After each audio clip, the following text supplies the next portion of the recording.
प्रशिक्षण वाली आला उनकी ट्रेनिंग लगी हुई थी, वहां पर सब लोग गए हुए थे, शिक्षण कर रहे थे।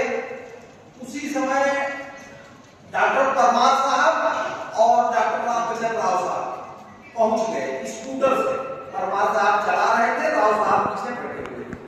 और यहाँ पर संभवतः उपस्थित न होंगे, एक पुष्पाकर जी थे, वो पूरे धर्मपुर कार्य में बाद में प्राचार्य हुए थे, अंग्रेजी के अध्यापक थे। वो उस समय छात्रों को पढ़ा रहे थे। सामने राव साहब और परमार साहब का स्कूटर पहुंचा, वो बिल्कुल धराशायी हो गए पुष्पाकर जी। तुरंत जो है दौड़ करके परमार साहब ने उनको उठाया और राव साहब घबरा गए, क्या हुआ? तो राव साहब को उन्होंने किनारे किया कि आप घर जाइए।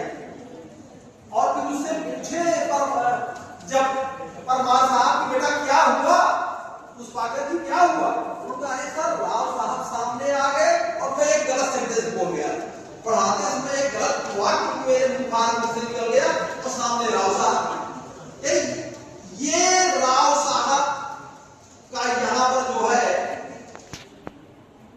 आप समझिए अनुशासन, ये उनके अंदर जो है इतनी छात्रों के प्रति सिखाने की प्रवृत्ति थी, इतना कठोर अनुशासन था।